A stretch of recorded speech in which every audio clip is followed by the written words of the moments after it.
The Duchess of Cambridge appeared wearing a pair of earrings lent to her by the monarch as she attended the Together at Christmas community carol service at Westminster Abbey today. Royal watchers say it is a sure sign that Kate has the Queen's trust and respect. Kate dazzles in a red Catherine Walker coat for the event, which signals the start of the royal family's Christmas festivities. The event celebrates the work of charity workers, teachers and volunteers during the pandemic. Prince William and Kate, 39, were joined by her parents Carole and Michael Middleton as well as her brother James and sister Pippa. The Duke and Duchess tweeted a photograph of a rehearsal for the concert earlier today, with the message, "We will be reflecting on the extraordinary challenges we have faced in recent times and celebrating the acts of kindness that we have witnessed across the nation as communities pulled together to help each other." ITV will broadcast the event on Christmas Eve at 7:30 p.m. The coat dress is thought to be worth about £3,000, with Kate adding a touch of glamour to the outfit with the Queen's sapphire and diamond fringe earrings. She was also carrying a 640 red suede bag by Miu Miu for the occasion. The service includes performances by stars including Ellie Goulding and Leona Lewis. It was developed with BBC Studios Events Productions but will be broadcast on as part of a special programme entitled Royal Carols, Together at Christmas on ITV.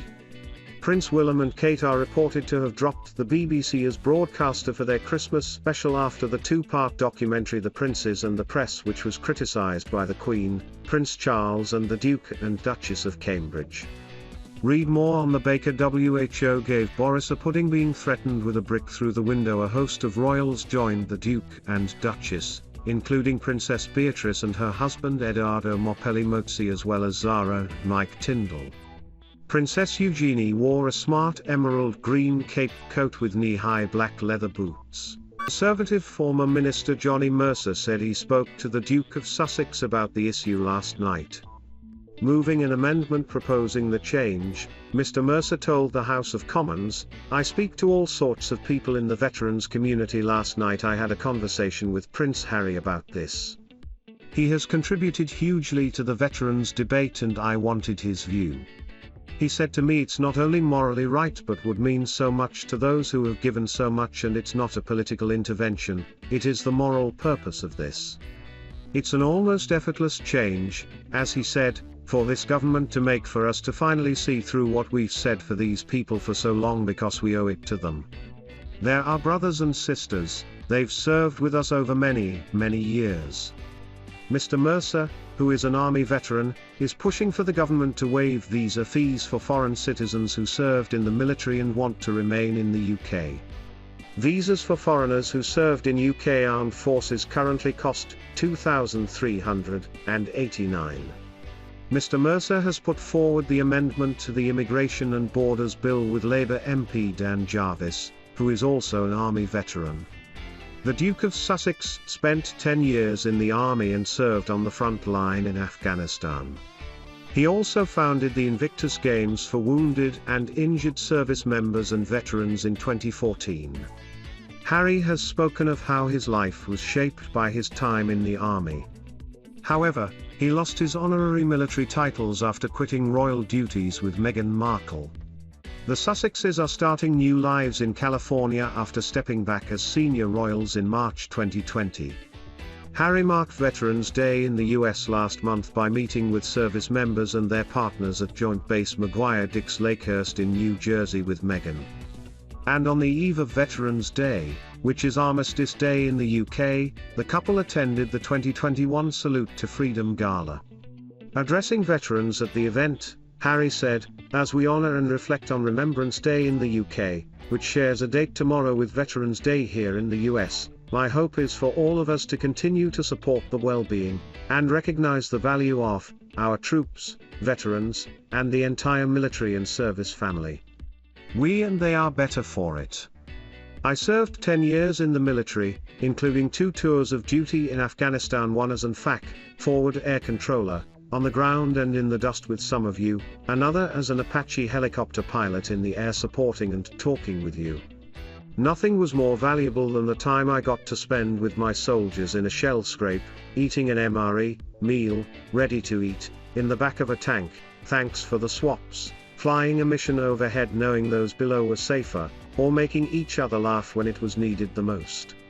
My experience in the military made me who I am today, and I will always be grateful for the people I got to serve with wherever in the world we were.